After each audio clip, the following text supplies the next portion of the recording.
November 25th, 1943, 18,000 feet above Rangoon, Burma. Captain Yasuo Endo of the 64th Sentai studied the unfamiliar American fighters climbing toward his formation through the hazy tropical air. The veteran pilot with 28 victories since China couldn't suppress a slight smile as he observed the sleek North American P-51 Mustangs of the 530th Fighter Squadron laboring upward. "Look at these American racing planes," he transmitted to his wingman in the Key 44 Shoki beside him. "Pretty as cherry blossoms, but this is combat, not an air show." Below them, 16 P-51, as of the 311th Fighter Bomber Group, struggled for altitude, their Allison V-1710 engines whining in the thin air as they escorted B-24 Liberators on this first long-range Mustang escort mission, a round trip of nearly 900 miles. To Japanese pilots accustomed to the rugged Curtiss P-40 Warhawks and stubby Republic P-47 Thunderbolts, these new American machines appeared almost delicate. Streamlined fuselages with laminar flow wings, squared-off wingtips, radiator scoops that looked too small for a combat aircraft. What Endo didn't know, what none of the Japanese pilots circling above could have imagined, was that they were witnessing the arrival of a weapon that would eventually appear in the skies over Tokyo itself, escorting B-29 superfortresses to the very heart of the empire. Within 18 months, these racing planes would transform from objects of mild curiosity into harbingers of doom, their Browning machine guns becoming the sound that meant American fighters could now reach anywhere, even the sacred homeland that no foreign aircraft had threatened since the brief Doolittle raid. The engagement that November morning was inconclusive, with both sides claiming victories but little actual damage done. The P-51As, handicapped by their altitude limitations, couldn't press their attacks effectively. But among the American pilots learning the quirks of their new mounts was Major Edward McComas, whose 1st Air Commando Group would soon prove the Mustang's worth in the China-Burma-India theater. This story chronicles how American innovation and Japanese overconfidence collided over the Pacific, how initial dismissal turned to growing alarm, and ultimately how Japanese pilots' amusement died as they watched Mustangs appear over Mount Fuji itself, having flown from tiny islands thought impossibly distant for single-engine fighters. The North American P-51 Mustang emerged from one of aviation's most remarkable development stories. In April 1940, the British Purchasing Commission approached North American Aviation with a request to manufacture Curtiss P-40s under license for the Royal Air Force. The company's president, James Dutch Kindleberger, made a bold counteroffer that would change history. "Give us 120 days and we'll design you a better fighter." What emerged 102 days later astonished everyone. The NA-73X prototype that first flew on October 26, 1940, incorporated revolutionary features. Edgar Schmood's laminar flow wing promised to dramatically reduce drag at high speeds. The ventral radiator scoop, positioned beneath the fuselage, was designed to actually produce thrust through the Meredith effect, converting what should have been parasitic drag into forward momentum. "When I first saw the blueprints, I thought they were joking," recalled Robert Chilton, a test pilot who would later fly the prototype. "It looked like something from a racing meet, not a combat aircraft. That wing was a work of art, smooth as glass, sharp as a knife. We all wondered if it would survive the first hard landing." But the early Mustangs reaching Asia in 1943 were not the legendary escorts that would later dominate both European and Pacific skies. These Allison-engined P-51 struggled above 15,000 feet, where their single-stage supercharged engines wheezed for oxygen. The U.S. Army Air Forces had initially been lukewarm about the design, viewing it as inferior to their turbocharged P-38 Lightnings and P-47 Thunderbolts at altitude. Major Edward O. McComas, commanding the 1st Air Commando Group preparing for Burma operations, first encountered the P-51A at Seymour Johnson Field, North Carolina. His unit had expected P-47s. Instead, they received these untested thoroughbreds that seemed too refined for jungle warfare. "We went from flying dump trucks to sports cars," one pilot remarked. "Beautiful to look at, but we all wondered if they'd stand up to combat damage like a Thunderbolt would." The specifications that initially concerned pilots would later prove to be hidden strengths. The Allison V-17-1081 engine produced 1,200 horsepower at low altitude, giving the P-51A exceptional performance below 10,000 feet. The aircraft's clean design resulted in a top speed of 390 miles per hour at 20,000 feet, faster than most Japanese fighters even with its altitude handicap. Most importantly, its efficient design gave it remarkable range, crucial for the vast distances of the Asian theater. Early combat in late 1943 and early 1944 seemed to validate Japanese skepticism. The P-51, as couldn't match the climb rate of nimble Ki-43 Hayabusas, couldn't turn with the powerful Ki-44 Shokis, couldn't fight effectively above 15,000 feet where Japanese interceptors waited. Japanese tactics quickly evolved to exploit these limitations, forcing combat at higher altitudes where the Allison engine struggled, dragging Americans into turning fights where agility trumped speed. Lieutenant Commander Tadashi Nakajima of the 204th Sentai, after engaging P-51As over Burma in December 1943, reported, "The new American fighter is fast in level flight, but cannot fight properly above 5,000 meters. It refuses to turn, always trying to run away. Our pilots find them easier to handle than the P-40s if we force them high. They seem to be reconnaissance planes pressed into fighter service." The statistics from this period appeared to confirm Japanese assessments. In their first 3 months of operations, P-51A squadrons in the China-Burma-India theater lost 17 aircraft in aerial combat while claiming only 12 confirmed victories. The 23rd Fighter Group, the former Flying Tigers now transitioning from P-40 to P-51As, experienced particular difficulties adjusting to the new fighter's different handling characteristics. "The Mustang didn't forgive mistakes like a P-40 would," recalled Lieutenant John Allison of the 75th Fighter Squadron. "In a Warhawk you could horseback it around the sky, muscle it through maneuvers. The Mustang demanded finesse.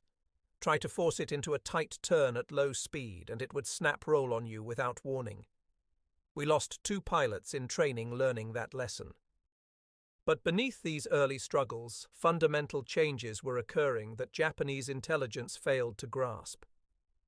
The Sakaseptun, as that survived combat, often returned with damage that would have destroyed other fighters. The innovative cooling system design allowed the aircraft to survive hits to the radiator that would have immediately doomed liquid-cooled fighters. One aircraft from the 311th Fighter Bomber Group returned from a January 1944 mission with over 50 bullet holes, including several through the coolant system, yet still made it home. More significantly, when P-51A pilots did achieve good firing positions, the results were devastating. The Mustang's armament of 6 M2 Browning machine guns created a concentrated pattern of destruction. Unlike the mixed weaponry of many fighters, this uniform battery simplified aiming while maximizing destructive power. The event that would transform the Mustang from a good low-altitude fighter into history's premier long-range escort occurred not in combat, but in a test facility. In April 1942, Rolls-Royce test pilot Ronald Harker evaluated a Mustang Y and immediately recognized that the airframe's potential was being limited by its power plant. His recommendation to install the Rolls-Royce Merlin engine would create one of aviation's most perfect marriages. By late 1943, while P-51s struggled in Asian skies, the first Merlin-powered P-51Bs were entering combat in Europe. The transformation was remarkable. The Packard-built V-1650-3, a license-manufactured version of the Merlin 68, produced 1,695 horsepower with a 2-stage, 2-speed supercharger, that maintained power to altitudes where other fighters gasped for air. Maximum speed jumped to 441 miles per hour at 29,800 feet. Most importantly, when equipped with drop tanks, the P-51B could fly farther than any other single-engine fighter. Word of these capabilities slowly filtered to the Pacific Theater. Colonel David L. Tex Hill, the Flying Tiger veteran now commanding the 23rd Fighter Group, received reports from contacts in the European theater about the Merlin Mustang's performance. When I heard a P-51 had escorted bombers to Poland and back, over 1,600 miles, I knew everything was about to change. If they could do that in Europe, imagine what it meant for the Pacific. The first encounter between Japanese pilots and Merlin-powered Mustangs occurred over China in late 1944. Captain Yukiyoshi Wakamatsu of the 85th Sentai, flying one of Japan's newest Ki-84 Hayate fighters, engaged what he assumed were the familiar Allison-engined P-51As over Wuchao on October 4, 1944. His after-action report revealed his shock. The enemy Mustangs displayed performance beyond our intelligence estimates. They matched our climb, exceeded our speed above 6,000 meters, and maintained energy in vertical maneuvers. When we attempted to disengage, they pursued effectively. These are not the same aircraft we have been fighting. The Japanese had encountered P-51Bs of the 23rd Fighter Group, recently re-equipped with the Merlin-powered variant. The performance differential stunned Japanese pilots accustomed to holding every advantage above 20,000 feet. The Ki-84, Japan's best fighter with a top speed of 427 miles per hour at 20,000 feet, found itself outpaced by Mustangs that could reach 440 miles per hour at 30,000 feet while carrying drop tanks. By early 1945, American strategy in the Pacific was approaching its climactic phase. The capture of the Mariana Islands, Saipan, Tinian, and Guam had placed B-29 superfortress bombers within range of Japan, but losses to Japanese interceptors were mounting. The B-29s needed fighter escort, something thought impossible given the distance to Tokyo. The solution lay in the bloodiest battle of the Pacific War. Iwo Jima, a 8-square-mile volcanic island, sat almost exactly halfway between the Marianas and Japan. Its capture would provide emergency landing fields for damaged B-29s and, more importantly, bases for long-range fighters. When Marines raised the flag on Mount Suribachi on February 23, 1945, they signaled not just victory, but the beginning of a new phase in the air war against Japan. The first P-51D Mustangs of the 15th Fighter Group touched down on Iwo Jima's still-contested airfield on March 6, 1945. Pilots climbed from their cockpits to the sound of artillery fire and were immediately handed shovels to dig foxholes. The volcanic ash ate into engines, the sulfur fumes corroded electrical systems, and Japanese soldiers still held portions of the island. It was about as far from the English countryside where many pilots had trained as could be imagined. Brigadier General Ernest M. Mickey Moore, commanding the 7th Fighter Command, had landed the first Mustang personally. A young, aggressive leader who understood the implications of what they were attempting, Moore addressed his pilots that first night. "Gentlemen, we're about to do something no one thought possible. We're going to fly single-engine fighters to Tokyo and back. The Japs think they're safe. We're going to prove them wrong." The magnitude of the challenge was staggering. The very long-range VLR missions would require 7 hours of flight time, most of it over water with no landmarks, no alternate airfields, and no hope of rescue if they went down. Pilots would have to manage fuel consumption with extreme precision, navigate by dead reckoning and basic radio beacons, and still have enough fuel to fight when they reached Japan. Major Harry Krim of the 531 Fighter Squadron, a veteran with P-38 experience in the Mediterranean, expressed the concerns many felt. In Europe, if you had engine trouble, you could usually find a field or at least friendly territory. Here it's water for hours in every direction. One hiccup from that Merlin and you're swimming with the sharks, if you survive the ditching. The first VLR mission to Japan launched on April 7, 1945. 91 P-51Ds from the 15th and 21st Fighter Groups lifted off from Iwo Jima's sulphurous runways before dawn, each carrying two 110-gallon drop tanks. Their destination? The Nakajima aircraft engine plant at Musashino, Tokyo, where they would rendezvous with B-29s from the Marianas. Major James B. Tapp, leading the 78th Fighter Squadron, would later describe the moment they first saw Japan. "We'd been flying for over 3 hours, nothing but ocean below, when suddenly there it was. Mount Fuji rising out of the haze like something from a postcard. It was beautiful and terrifying at the same time. Here we were, single-engine fighters, approaching the Japanese homeland. I kept thinking, they're not going to believe this back home." The Japanese were indeed struggling to believe it. Radar operators at Choshi Point initially dismissed the contacts approaching from the south as a malfunction. When visual observers confirmed dozens of single-engine fighters at 25,000 feet, the reports created confusion throughout the defense network. Captain Teruhiko Kobayashi, commanding the 244th Sentai's alert flight at Narimasu, scrambled his Ki-61 Hyans while still doubting the reports. Single-engine fighters from the south? Impossible. The nearest American base is 700 miles away. It must be a mistake. It was no mistake. As the Mustangs approached their rendezvous with the B-29s over Tokyo Bay, Japanese interceptors rose to meet them. What followed was a massacre that shocked even experienced Japanese pilots. The Americans held every advantage: altitude, speed, coordinated tactics, and superior aircraft performance. Many Japanese pilots had less than 100 hours total flight time, while the American pilots averaged over 400 hours with extensive gunnery training. The combat over Tokyo lasted 15 minutes. When it ended, American pilots claimed 21 Japanese aircraft destroyed for the loss of 2 Mustangs. But the statistics tell only part of the story.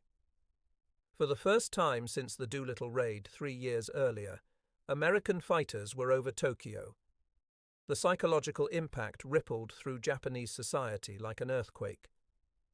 Lieutenant Saburo Endo, one of the few experienced pilots remaining with the 244th Sentai, survived that first encounter by diving away from the Mustangs and using his knowledge of local terrain to escape.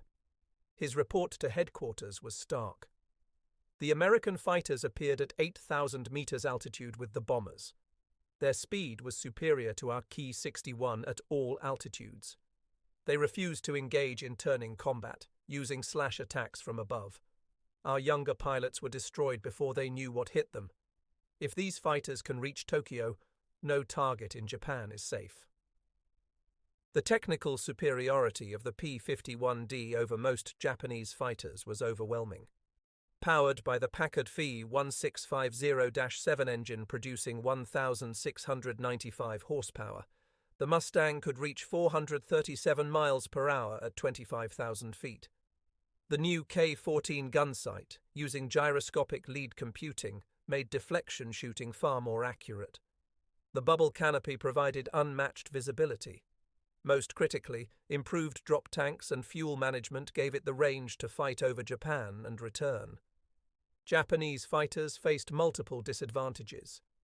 Chronic fuel shortages meant most pilots flew on 87-octane fuel that reduced engine power and caused detonation problems. The lack of high-quality metals resulted in engines that couldn't maintain rated power. Radio equipment, when it worked at all, operated on frequencies that prevented coordination between units. Most devastating was the pilot training crisis. By 1945, new Japanese pilots entered combat with as little as 30 hours flight time. Major Yohei Hinoki, commanding the 1st Chutai of the 47th Sentai, equipped with Ki-84 Hayates, represented the kind of experienced leadership Japan desperately needed, but had too little of. On April 16, 1945, He led 8 key 84s against Mustangs, escorting B-29s to Kawasaki. His tactical assessment afterward was blunt. The enemy fighters maintain close escort with the bombers until we commit to attack, then half dive on, yes, while half remain with bombers. Their speed advantage means they can always initiate or break off combat at will. Our only success comes when young American pilots attempt to turn fight, which some still do. But most use their advantages ruthlessly. The Mustang's armament proved particularly effective against Japanese aircraft. Each gun fired at roughly 800 rounds per minute, creating a combined barrage that few Japanese aircraft could survive. The guns were harmonized to converge at 300 yards, creating a dense pattern roughly 6 feet in diameter. Japanese aircraft, lacking adequate armor and self-sealing fuel tanks, literally disintegrated when caught in this convergence zone. Lieutenant Robert McCandless of the 45th Fighter Squadron witnessed this destructive power firsthand during the May 29, 1945 mission to Yokohama. "I got on the tail of a Frank Kai 84 and gave him a 2-second burst. The airplane just came apart, wings folded, tails separated, pieces flying everywhere. It was like hitting it with a sledgehammer. These weren't the sturdy radial engine jobs we faced in Europe. One good burst and they were done." The May 29th mission to Yokohama marked the largest air battle over Japan, with 150 Japanese fighters rising to intercept 450 B-29s, escorted by about 100 Mustangs. The Japanese, gathering aircraft from multiple units, managed to mount their most coordinated defense of the campaign. For once, they had numbers and experienced pilots like naval ace Sadaki Akamatsu leading formations. The battle raged for 45 minutes across the skies of the Kanto Plain. Japanese pilots, fighting over their homeland with desperation, pressed attacks with unusual determination. Some attempted ramming attacks when ammunition was exhausted, but the outcome was never in doubt. American pilots claimed 26 victories for 3 Mustangs lost. The B-29s plastered Yokohama, destroying 6.9 square miles of the city center. Captain Abner M. Ost Jr. of the 506th Fighter Group emerged from this period as the last American ace of World War II. On July 16, 1945, flying his P-51D over Nagoya, Ost engaged 6 Kai-84 Hayates in a running battle that demonstrated the Mustang's superiority when flown by a skilled pilot. His combat report read like a textbook on energy tactics. Bounced 6 Franks climbing to intercept B-29s. Initiated attack from 28,000 feet with 100-mile-per-hour speed advantage. Made high-side pass on leader, observed strikes along fuselage and wing route. Aircraft exploded. Zoom climbed back to altitude as remaining 5 turned to engage. Used vertical separation to maintain energy advantage throughout engagement. Destroyed 2 more in diving attacks. Damaged 3. Never allowed airspeed below 250 indicated. Total engagement time 12 minutes. The Japanese pilots facing Ost included veterans, but they flew aircraft compromised by poor fuel quality, worn engines, and manufacturing shortcuts. More critically, they faced an opponent who understood and ruthlessly exploited every advantage the Mustang offered. Ost's victory made him the 5th and final ace produced by the VLR missions, but his success illustrated a larger truth. In the hands of well-trained pilots, the P-51D was virtually unbeatable in 1945. Behind the Mustang's dominance lay American production prowess. North American aviation's factories produced aircraft at rates that defied comprehension. The Inglewood and Dallas plants each completed 1 P-51 every hour at peak production, meaning a new Mustang rolled off American production lines every 30 minutes around the clock. Each aircraft required approximately 15,000 individual parts assembled to exacting standards by workers who had mastered precision manufacturing under wartime pressure. The contrast with Japanese production was devastating. While Americans enjoyed well-equipped factories with unlimited materials, Japanese workers labored in hidden underground facilities with worn machinery and ersatz materials. The fuel quality disparity alone created an insurmountable gap. American 100-octane and later 115/145 grade fuel enabled combat power settings that Japanese 87-octane fuel couldn't match. Commander Minoru Genda, the tactical genius behind Pearl Harbor, now serving as a staff officer for Homeland Defense, understood the implications perfectly. In a July 1945 report marked secret and captured after the war, he wrote, "The appearance of P-51 fighters over the homeland represents not just a tactical problem, but a strategic defeat. Each Mustang that appears over Tokyo flew from tiny islands we thought too distant for fighters. That they do this routinely while our aircraft struggle to complete local patrols reveals the true disparity. We are not fighting pilots, we are fighting an entire industrial system." The psychological impact on Japanese civilian morale proved as devastating as the physical destruction. For 4 years, military propaganda had assured the population that the homeland was protected by divine winds and warrior spirit. Now, silver American fighters appeared daily over Japanese cities, their distinctive shapes and sounds becoming harbingers of doom. School children practiced aircraft recognition, calling out, "Mustang! Mustang!" as formations passed overhead. Michiko Tanaka, then a 14-year-old student in Tokyo, recalled decades later. "We had been told American planes could never reach Japan, that we were protected by the vast ocean and our brave pilots. Then one day we saw them, silver fighters escorting the B-29s, flying so high they left white trails across the sky. Some boys said they were beautiful. Our teacher slapped them and cried. We knew then that everything we'd been told was a lie." The Mustang's role expanded beyond escort duties as American pilots gained confidence. Fighter sweeps attacked Japanese airfields, hunting for aircraft being hoarded for kamikaze attacks. Railroad locomotives exploded under concentrated fire. Coastal shipping was strafed into burning wreckage. Even individual vehicles became targets as Mustang pilots roamed at will over a nation that could no longer defend itself. Lieutenant Colonel John Meyer, commanding the 347th Fighter Squadron, described these final months. "By July, we owned the sky over Japan.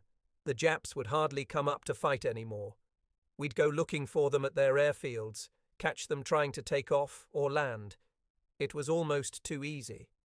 These weren't the pilots who had bombed Pearl Harbor. These were kids who could barely fly formation, let alone fight." The desperation of Japan's situation led to increasingly desperate tactics. Special attack units were formed specifically to ram B-29s, with some success against the bombers, but virtually none against their Mustang escorts. The Shinten Seiku Tai, Sky Shadow Unit pilots, flew Ki-44s with additional armor, attempting to ram Mustangs head-on. Captain Takeo Tanemitsu, who survived 2 ramming attempts, reported the futility. "The Mustangs are too fast, too alert. Their wingmen are always watching. By the time you commit to the attack, they have already begun evading. You die for nothing." On August 14, 1945, the last day of combat, a final clash occurred that demonstrated both Japanese courage and the war's foregone conclusion. 8 Ki-84s of the 47th Sentai, led by Lieutenant Fumio Oishi, managed to bounce a flight of Mustangs over the Bungo Strait through superior tactics and local knowledge. In perhaps the only successful Japanese fighter action of the summer, they claimed 5 victories for 1 loss. It was a hollow victory. Lieutenant Isamu Kashide, who scored one of those final kills, knew it meant nothing. "We caught them by surprise using clouds and the sun. For a moment it was like the old days. We had the advantage. We pressed it home. But what does it matter? Destroying 5 Mustangs when they build 50 every day. We knew the war was over. We were just going through the motions, playing out our roles to the end." The next day, Emperor Hirohito announced Japan's surrender. The Mustangs that had first appeared over Tokyo only 4 months earlier had helped compel that decision. In that brief period, 7th Fighter Command P-51s flew 6,000 sorties from Iwo Jima, claiming 299 Japanese aircraft destroyed in aerial combat and 240 on the ground. They lost 131 Mustangs to all causes, but American production ensured every loss was immediately replaced. The final tally reflected American industrial philosophy, total commitment to overwhelming superiority. North American aviation produced 15,586 P-51s in all variants. Each aircraft represented systematic excellence, precision engineering, quality control, and mass production techniques that maintained standards while achieving volume that seemed impossible before the war.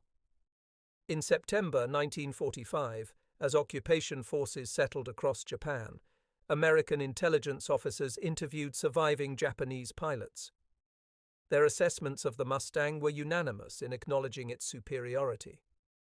Major Satoru Anazawa, who had survived flying against Americans since 1942, provided perhaps the most insightful summary.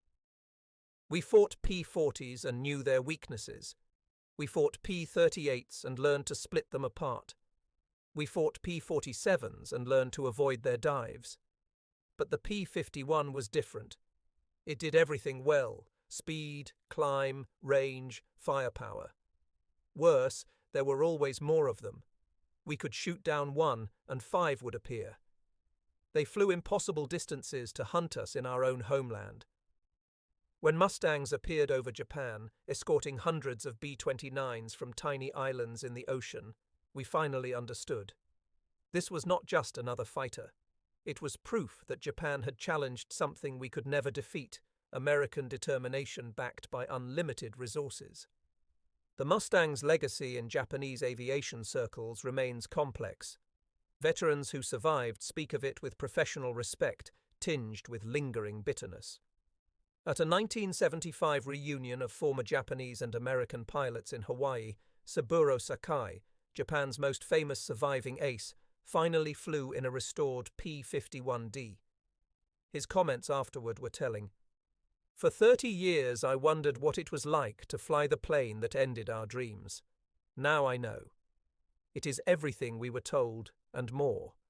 Fast, smooth, powerful, with visibility like no Japanese fighter ever had.